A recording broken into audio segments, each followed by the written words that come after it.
20,000 Leagues Under the Sea. Chapter 11. All by Electricity. Sir, said Captain Nemo, showing me the instruments hanging on the walls of his room, here are the contrivances required for the navigation of the Nautilus. Here, as in the drawing room, I have them always under my eyes, and they indicate my position and exact direction in the middle of the ocean. Some are known to you, such as the thermometer, which gives the internal temperature of the Nautilus, the barometer, which indicates the weight of the air and foretells the changes of the weather, the hygrometer, which marks the dryness of the atmosphere, the storm glass, the contents of which, by decomposing, announce the approach of tempests, the compass, which guides my course, the sextant, which shows the latitude by the altitude of the sun, chronometers, by which I calculate the longitude, and glasses for day and night, which I use to examine the points of the horizon when the Nautilus rises to the surface of the waves. These are the usual nautical instruments, I replied, and I know the use of them. But these others, no doubt, answer to the particular requirements of the Nautilus. This dial with the movable needle is a manometer, is it not?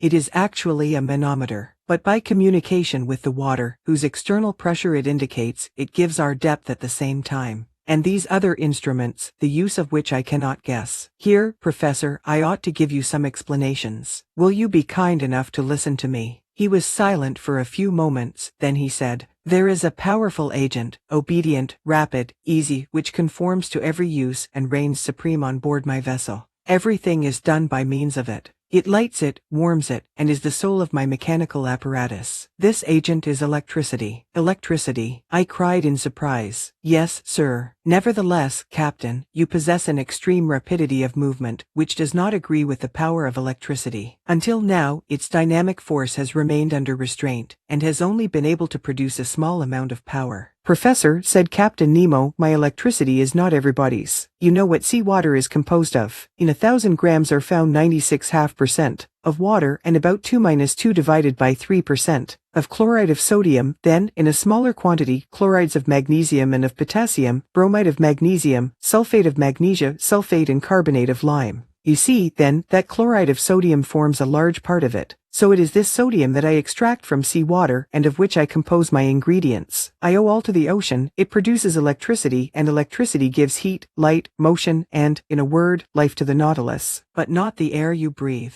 Oh, I could manufacture the air necessary for my consumption, but it is useless, because I go up to the surface of the water when I please. However, if electricity does not furnish me with air to breathe, it works at least the powerful pumps that are stored in spacious reservoirs, and which enable me to prolong at need, and as long as I will, my stay in the depths of the sea. It gives a uniform and unintermittent light, which the sun does not. Now look at this clock. It is electrical, and goes with a regularity that defies the best chronometers. I have divided it into 24 hours, like the Italian clocks, because for me there is neither night nor day, sun nor moon, but only that factitious light that I take with me to the bottom of the sea. Look, just now, it is 10 o'clock in the morning. Exactly, another application of electricity. This dial hanging in front of us indicates the speed of the Nautilus. An electric thread puts it in communication with the screw, and the needle indicates the real speed. Look, now we are spinning along with a uniform speed of 15 miles an hour. It is marvelous. And I see, Captain, you were right to make use of this agent that takes the place of wind, water, and steam. "We have not finished, Amaranax," said Captain Nemo, rising. "If you will follow me, we will examine the stern of the Nautilus." Really, I knew already the anterior part of this submarine boat, of which this is the exact division, starting from the ship's head. The dining room, 5 yards long, separated from the library by a watertight partition, the library, 5 yards long. The large drawing room, 10 yards long, separated from the captain's room by a second watertight partition, the said room, 5 yards in length, mine, 2.5 yards, and, lastly, a reservoir of air, 7.5 yards, that extended to the bows. Total length 35 yards, or 105 feet. The partitions had doors that were shut hermetically by means of india rubber instruments, and they ensured the safety of the Nautilus in case of a leak. I followed Captain Nemo through the waist, and arrived at the center of the boat. There was a sort of well that opened between two partitions. An iron ladder, fastened with an iron hook to the partition, led to the upper end. I asked the captain what the ladder was used for. "It leads to the small boat," he said. "What, have you a boat?" I exclaimed, in surprise. "Of course, an excellent vessel, light and insubmersible, that serves either as a fishing or as a pleasure boat." But then, when you wish to embark, you are obliged to come to the surface of the water. Not at all. This boat is attached to the upper part of the hull of the Nautilus and occupies a cavity made for it. It is decked, quite watertight, and held together by solid bolts. This ladder leads to a manhole made in the hull of the Nautilus that corresponds with a similar hole made in the side of the boat. By this double opening I get into the small vessel. They shut the one belonging to the Nautilus, I shut the other by means of screw pressure. I undo the bolts, and the little boat goes up to the surface of the sea with prodigious rapidity. I then open the panel of the bridge, carefully shut till then, I mast it, hoist my sail, take my oars, and I'm off. But how do you get back on board? I do not come back, Aronnax, the Nautilus comes to me. By your orders. By my orders. An electric thread connects us. I telegraph to it, and that is enough. Really, I said, astonished at these marvels, nothing can be more simple. After having passed by the cage of the staircase that led to the platform, I saw a cabin 6 feet long, in which Conseil and Ned Land, enchanted with their repast, were devouring it with avidity. Then a door opened into a kitchen 9 feet long, situated between the large storerooms. Their electricity, better than gas itself, did all the cooking. The streams under the furnaces gave out to the sponges of platina a heat which was regularly kept up and distributed. They also heated a distilling apparatus, which, by evaporation, furnished excellent drinkable water. Near this kitchen was a bathroom comfortably furnished, with hot and cold water taps. Next to the kitchen was the berthroom of the vessel, 16 feet long. But the door was shut, and I could not see the management of it, which might have given me an idea of the number of men employed on board the Nautilus. At the bottom was a fourth partition that separated this office from the engine room. A door opened, and I found myself in the compartment where Captain Nemo, certainly an engineer of a very high order, had arranged his locomotive machinery. This engine room, clearly lighted, did not measure less than 65 feet in length. It was divided into 2 parts. The first contained the materials for producing electricity, and the second the machinery that connected it with the screw. I examined it with great interest, in order to understand the machinery of the Nautilus. You see, said the captain, I use Bunsen's contrivances, not Ruhmkorff's. Those would not have been powerful enough. Bunsen's are fewer in number, but strong and large, which experience proves to be the best.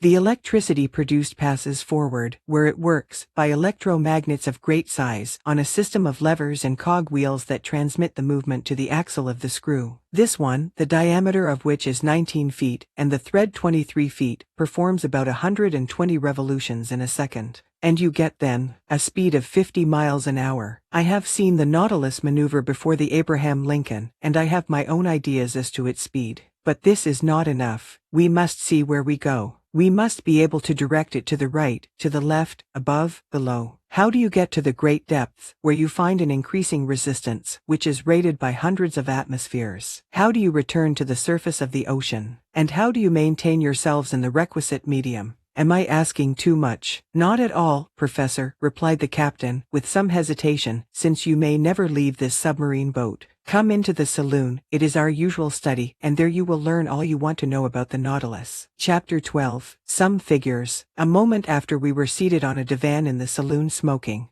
the captain showed me a sketch that gave the plan, section, and elevation of the Nautilus. Then he began his description in these words. Here, Aronnax, are the several dimensions of the boat you are in. It is an elongated cylinder with conical ends. It is very like a cigar in shape, a shape already adopted in London in several constructions of the same sort. The length of this cylinder, from stem to stern, is exactly 232 feet, and its maximum breadth is 26 feet. It is not built quite like your long voyage steamers, but its lines are sufficiently long, and its curves prolonged enough to allow the water to slide off easily and to pose no obstacle to its passage. These 2 dimensions enable you to obtain by a simple calculation the surface and cubic contents of the Nautilus. Its area measures 6,032 feet, and its contents about 15 cubic yards. That is to say, when completely immersed it displaces 50 feet of water, or weighs 15 tons. When I made the plans for this submarine vessel, I meant that 9/10 should be submerged. Consequently, it ought only to displace 9/10 of its bulk, that is to say, only to weigh that number of tons. I ought not, therefore, to have exceeded that weight, constructing it on the aforesaid dimensions. The Nautilus is composed of 2 hulls, one inside, the other outside, joined by T-shaped irons, which render it very strong.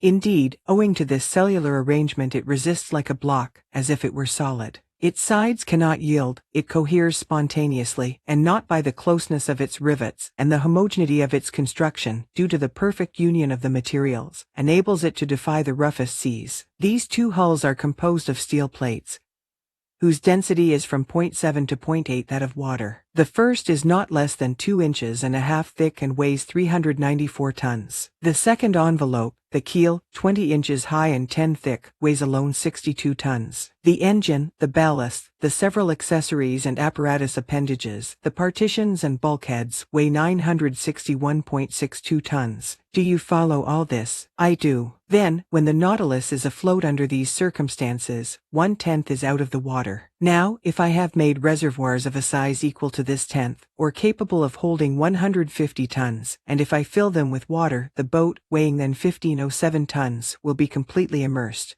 That would happen, Professor. These reservoirs are in the lower parts of the Nautilus. I turn on taps and they fill, and the vessel sinks that had just been level with the surface. Well, Captain, but now we come to the real difficulty. I can understand your rising to the surface, but diving below the surface, does not your submarine contrivance encounter a pressure and consequently undergo an upward thrust of 1 atmosphere for every 30 feet of water, just about 15 pounds per square inch? Just so, sir. Then, unless you quite fill the Nautilus, I do not see how you can draw it down to those depths. Professor, you must not confound statics with dynamics or you will be exposed to grave errors. There is very little labor spent in attaining the lower regions of the ocean, for all bodies have a tendency to sink. When I wanted to find out the necessary increase of weight required to sink the Nautilus, I had only to calculate the reduction of volume that sea water acquires according to the depth. That is evident. Now, if water is not absolutely incompressible, it is at least capable of very slight compression. Indeed, after the most recent calculations, this reduction is only 0.000436 of an atmosphere for each 30 feet of depth. If we want to sink 3,000 feet, I should keep account of the reduction of bulk under a pressure equal to that of a column of water of 1,000 feet. The calculation is easily verified. Now, I have supplementary reservoirs capable of holding 100 tons. Therefore I can sink to a considerable depth. When I wish to rise to the level of the sea, I only let off the water, and empty all the reservoirs if I want the Nautilus to emerge from the 10th part of her total capacity. I had nothing to object to these reasonings. I admit your calculations, Captain, I replied. I should be wrong to dispute them since daily experience confirms them, but I foresee a real difficulty in the way. What, sir? When you are about 1,000 feet deep, the walls of the Nautilus bear a pressure of 100 atmospheres. If, then, just now you were to empty the supplementary reservoirs, to lighten the vessel, and to go up to the surface, the pumps must overcome the pressure of 100 atmospheres, which is 15 pounds per square inch. From that a power, that electricity alone can give, said the captain, hastily. I repeat, sir, that the dynamic power of my engines is almost infinite.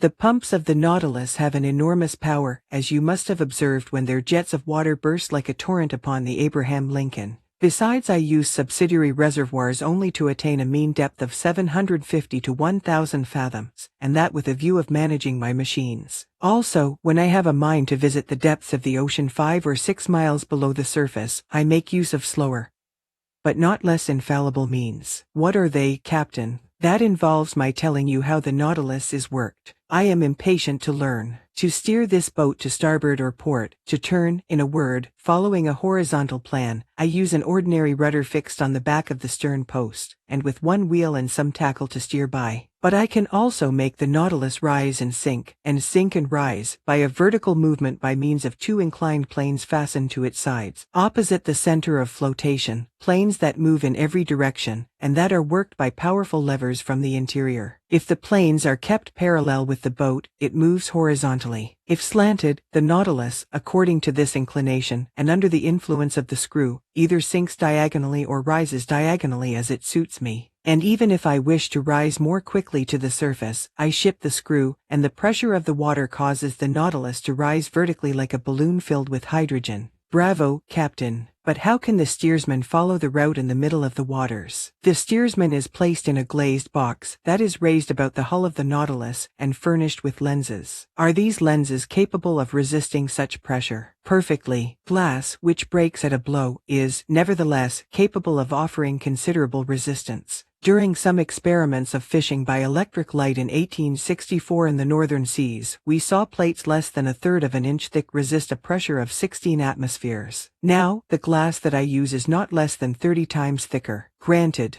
But, after all, in order to see, the light must exceed the darkness, and in the midst of the darkness in the water, how can you see? Behind the steersman's cage is placed a powerful electric reflector, the rays from which light up the sea for half a mile in front.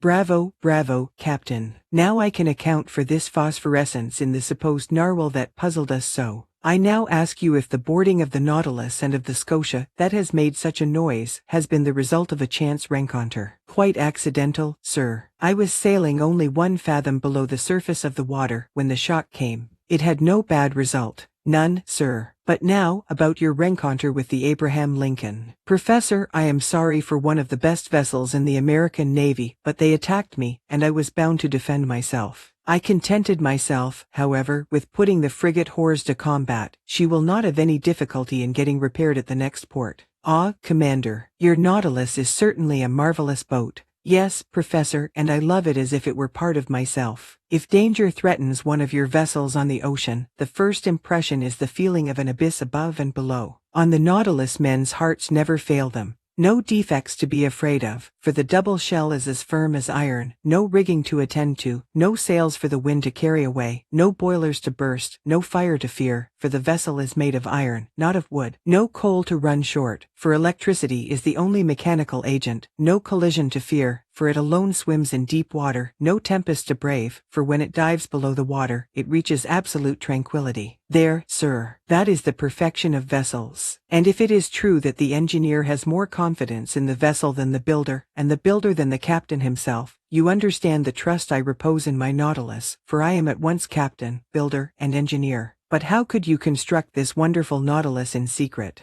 Each separate portion, Aronnax, was brought from different parts of the globe. The keel was forged at Creusot, the shaft of the screw at Pan & Co.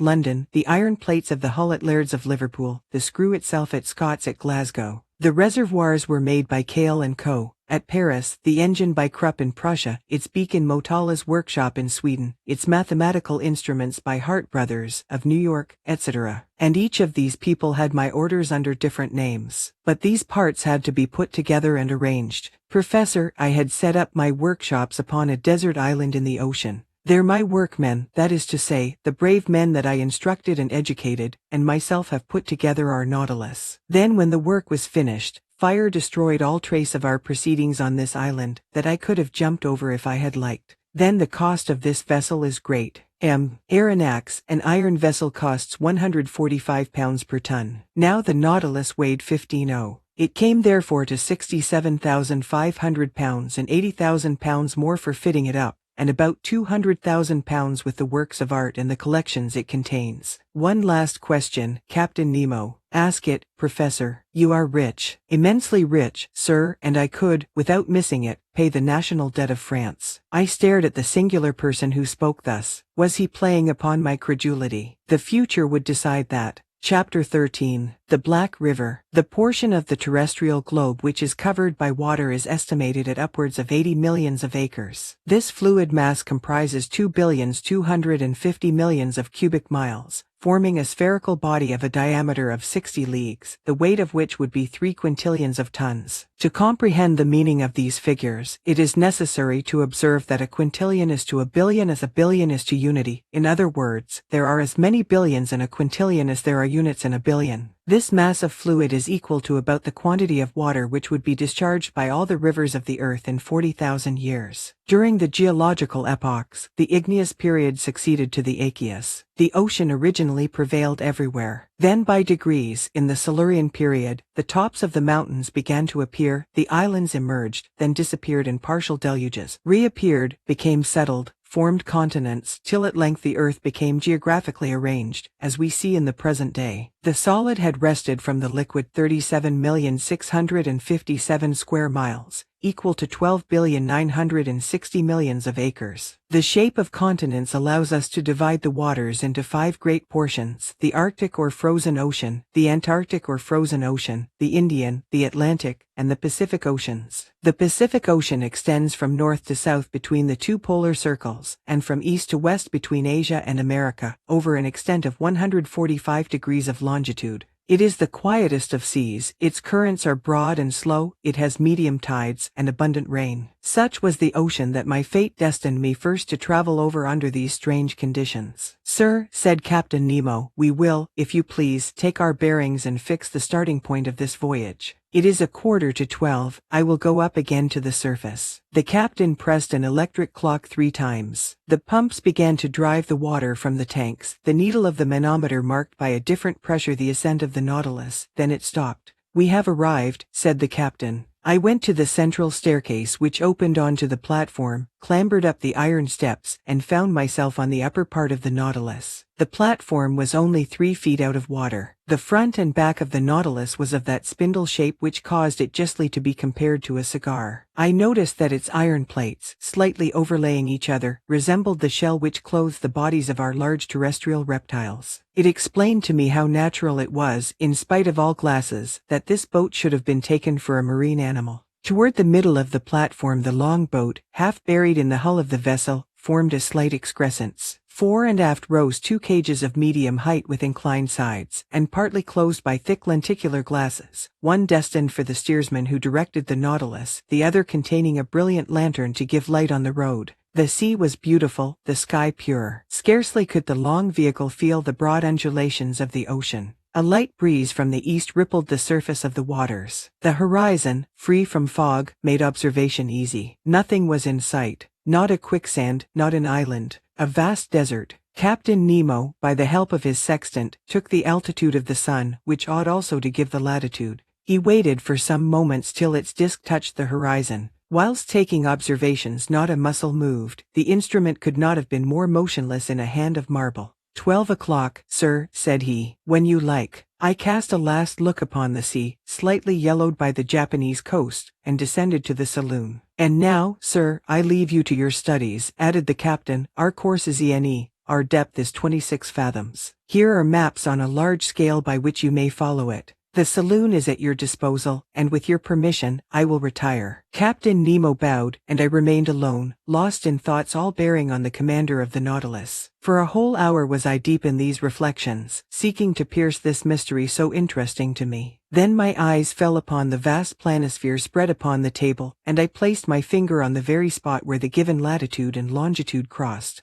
The sea has its large rivers like the continents. They are special currents known by their temperature and their color. The most remarkable of these is known by the name of the Gulf Stream. Science has decided on the globe the direction of 5 principal currents, one in the North Atlantic, a second in the South, a third in the North Pacific, a fourth in the South, and a fifth in the Southern Indian Ocean. It is even probable that a 6th current existed at one time or another in the Northern Indian Ocean, when the Caspian and Aral seas formed but one vast sheet of water. At this point indicated on the planisphere one of these currents was rolling, the Kurosivo of the Japanese, the Black River, which, leaving the Gulf of Bengal, where it is warmed by the perpendicular rays of a tropical sun, crosses the Straits of Malacca along the coast of Asia, turns into the North Pacific to the Aleutian Islands, carrying with it trunks of camphor trees and other indigenous productions, and edging the waves of the ocean with the pure indigo of its warm water. It was this current that the Nautilus was to follow. I followed it with my eye, saw it lose itself in the vastness of the Pacific, and felt myself drawn with it, when Ned Land and Conseil appeared at the door of the saloon. My 2 brave companions remained petrified at the sight of the wonders spread before them. "Where are we? Where are we?" exclaimed the Canadian. "In the museum at Quebec." "My friends," I answered, making a sign for them to enter, "you are not in Canada, but on board the Nautilus, 50 yards below the level of the sea." "But, Aronnax," said Ned Land, "can you tell me how many men there are on board?" 10, 20, 50, 100. "I cannot answer you, Mr. Land. It is better to abandon for a time all idea of seizing the Nautilus or escaping from it. This ship is a masterpiece of modern industry, and I should be sorry not to have seen it. Many people would accept the situation forced upon us, if only to move amongst such wonders. So be quiet and let us try and see what passes around us. See, exclaimed the harpooner, but we can see nothing in this iron prison. We are walking, we are sailing, blindly. Ned Land had scarcely pronounced these words when all was suddenly darkness. The luminous ceiling was gone, and so rapidly that my eyes received a painful impression. We remained mute, not stirring, and not knowing what surprise awaited us, whether agreeable or disagreeable. A sliding noise was heard. One would have said that panels were working at the sides of the Nautilus. It is the end of the end, said Ned Land. Suddenly light broke at each side of the saloon, through two oblong openings. The liquid mass appeared vividly lit up by the electric gleam. Two crystal plates separated us from the sea. At first I trembled at the thought that this frail partition might break, but strong bands of copper bound them, giving an almost infinite power of resistance. The sea was distinctly visible for a mile all round the Nautilus. What a spectacle! What pen can describe it? Who could paint the effects of the light through those transparent sheets of water, and the softness of the successive gradations from the lower to the superior strata of the ocean? We know the transparency of the sea, and that its clearness is far beyond that of rock water. The mineral and organic substances which it holds in suspension heightens its transparency. In certain parts of the ocean at the Antilles, under 75 fathoms of water, can be seen with surprising clearness a bed of sand. The penetrating power of the solar rays does not seem to cease for a depth of 150 fathoms. But in this middle fluid traveled over by the Nautilus, the electric brightness was produced even in the bosom of the waves. It was no longer luminous water, but liquid light. On each side a window opened into this unexplored abyss. The obscurity of the saloon showed to advantage the brightness outside, and we looked out as if this pure crystal had been the glass of an immense aquarium. You wished to see, friend Ned, well, you see now. Curious, curious, muttered the Canadian, who, forgetting his ill temper, seemed to submit to some irresistible attraction, and one would come further than this to admire such a sight. Thought I to myself, I understand the life of this man. He has made a world apart for himself, in which he treasures all his greatest wonders. For 2 whole hours an aquatic army escorted the Nautilus. During their games, their bounds, while rivaling each other in beauty, brightness, and velocity, I distinguished the green labber, the banded mullet, marked by a double line of black, the round-tailed goby of a white color with violet spots on the back, the Japanese scombros, a beautiful mackerel of those seas, with a blue body and silvery head, the brilliant azures, whose name alone defies description, some banded spares, with variegated fins of blue and yellow, the woodcocks of the seas, some specimens of which attain a yard in length, Japanese salamanders, spider lampreys, serpents 6 feet long, with eyes small and lively, and a huge mouth bristling with teeth, with many other species. Our imagination was kept at its height. Interjections followed quickly on each other. Ned named the fish, and Conseil classed them. I was in ecstasies with the vivacity of their movements and the beauty of their forms. Never had it been given to me to surprise these animals, alive and at liberty, in their natural element. I will not mention all the varieties which passed before my dazzled eyes, all the collection of the seas of China and Japan. These fish, more numerous than the birds of the air, came, attracted, no doubt, by the brilliant focus of the electric light. Suddenly there was daylight in the saloon, the iron panels closed again, and the enchanting vision disappeared. But for a long time I dreamt until my eyes fell on the instruments hanging on the partition. The compass still showed the course to be ENE. The manometer indicated a pressure of 5 atmospheres, equivalent to a depth of 25 fathoms, and the electric log gave a speed of 15 miles an hour. I expected Captain Nemo, but he did not appear. The clock marked the hour of 5. Ned Land and Conseil returned to their cabin, and I retired to my chamber. My dinner was ready. It was composed of turtle soup made of the most delicate hawksbills, of a surmullet served with puff paste, and fillets of the emperor holocanthes, the savor of which seemed to me superior even to salmon. I passed the evening reading, writing, and thinking. Then sleep overpowered me, and I stretched myself on my couch of zostera, and slept profoundly, whilst the Nautilus was gliding rapidly through the current of the Black River. Thank you for watching. Subscribe, stay in tune for next chapter.